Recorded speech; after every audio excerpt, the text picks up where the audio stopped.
Tishu Christam Lay, Chennai City Lay the Clay, Tangkhul Richumnao Psycho Relay, Shimkur Kala, Khongleiram Baptist Church, STN Bayway, Bring the Palm, Salam Chipun the Lay.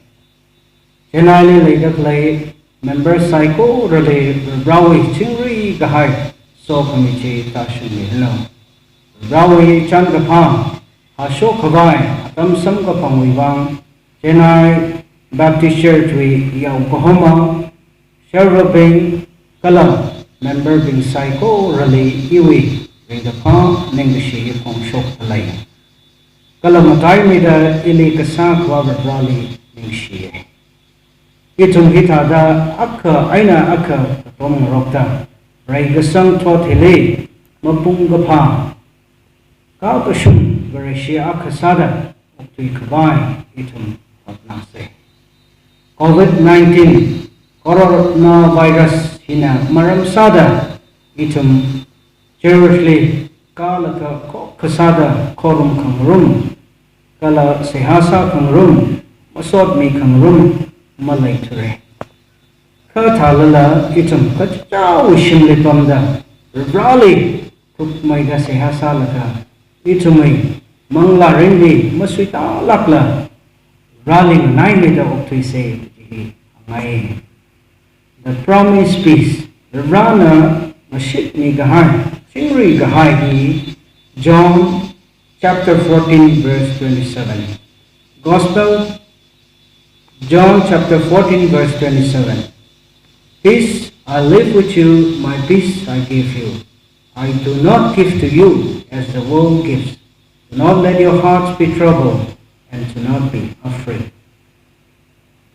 Ina itum psycho rally nahan kangaya kaba.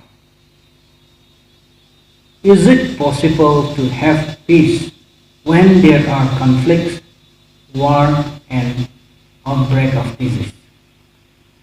Ogatwili Rai Sadale, Ogatwili Machang Rogla Lay, Kala Ogatwili, Kasat Ayuka Turbachung, Shokla Lay, Atam Hitaran, Itum, Rawi Chingri, Gahaji Quilaka, Itum Chingri, and Oktu, the Layla, Kala Ogatwili Shoka Clay Psycho, or Itum Chingri, and Oktu by La, the Machukasakai. Gospel John chapter 14 verse 27 li itum na kaya tam tharam Yeshuna ogothwili ralaka awi ot psycho rahi rasai kala ot psycho rajikup sang kahena ogothwi hino thalaka ka singram ka hawra jaina ana awi sa kang chubing li khartam sang rom laka give kami wi khartam Yeshuna Awi leshit nakaya sa kang chubing li sinalupalan mami mane. Kibangkla jika sinalupalan hiba mikumo itum kipa kalika mapen masakra mane. Ningyang mung masakra mane. Ka sinalupalan hiba mikumo itumay kaya kaka mikumo itumay langso kawai nasahawda Jishuwi Chingri Gahagili Marina Laymane. Ho Jishuna Awi Lashina Kaya Sakang Tubing Lee Awi Chingri Gahaji Mi Bible Lee Itum Aka Yang Rumsay Ecclesiastes Hashokmi He Awung Solomon Nakagapine Awung Solomon Nahitada Kapiye. Everything is meaningless. What psycho he arema we aremani. Kiwibangin awung Solomon na jihang au kla gajid atam tram awung Solomon he awung akasada shang lakai kaya ka lakai kalatang may lakai awungan. Atam jitran awi kashang awi kapaw kala awi tangkamita dan malay manila hang. Ka thalala awi mirindi berana kami Chingri Gahai Malay Mada, Naulam Song, Ningagat Mirin Sampang Laka, Ana, Ot Psycho Rahi, Aremawi Aremaneda, Hame. Itum Psycho Relila Tam Quick Vai, Aung Solomon Nakapini Haidalaye. Toti Ray Sanghaire, cái thêm thằng không mấy là cái chung cái lấy hay rồi cái sang là cái chung cái lấy hay rồi khờ ra vì chính ri cái hai mà lấy khờ cái thêm chính là cái sang là chính là mình really need cái thì ration cái bài lấy cái bài requirement là hết thà cái gì peace is not a trouble-free life. It is a sense of calm in the midst of life storm. Chingri gahai gaji hiba, ka khanang gachot mara mara gaji maning mane, ka khanang gachot rara, ka khanang gachot khara tam tranana, mapung bahai la, ka thang jane kla, ka khanang gachot rada klahi, machi hai la, ka rana ili, ka khanang gachot hili phung thei khwai, pangshap ni rada, rali jahan la ka khanang gachot khara tam tran, sung khui la ka kharing di ka hang. Kalau Charles Price nala kita ada hangai. Christian is not exempt from difficulties, as some will assume, but rather he is equipped to go with them and survive today. Le Charles Price na hangda klaiba.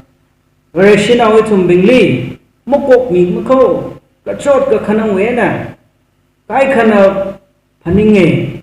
Vareshi tumliva ka khanang ga chothi maram ra da paninge ka anai tumli phaning saklai vareshi na tumbingli ka khanang ga chothi ai na makok ni mane khara ra ka jitha salala ka khanang ga chothi khara tam thran na phung chon la ka na chili maning kam la ka yui la ka na chili ring thai ra ni itumli John chapter 14 verse 27 le kahang ji Yeshu na itum ni chingri gai khani ji itum mi ababu wi ni rendi lai kwai sa se chingri gai ji mi komo itum na mo sem khu mane mi komo itum na o ga thuli chingri mai chingri gai ka tha da ra ra kla da khot na ye ngalai a khai na ngalai a kala rai sang ro ke kala mi komo itum mi ring da kle lungli la chingri gai pira khwai apong gachung khai na phot na la ka mi kumoi chumna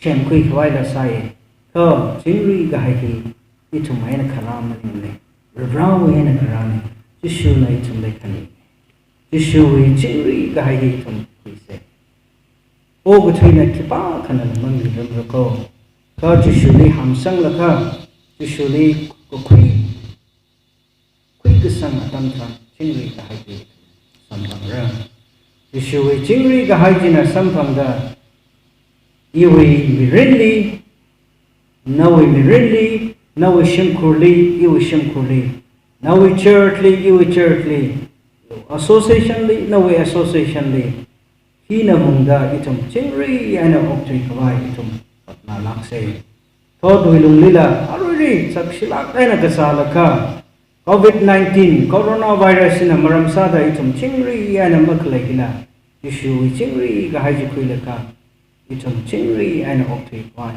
sa se rana itum sai ko le somir no amen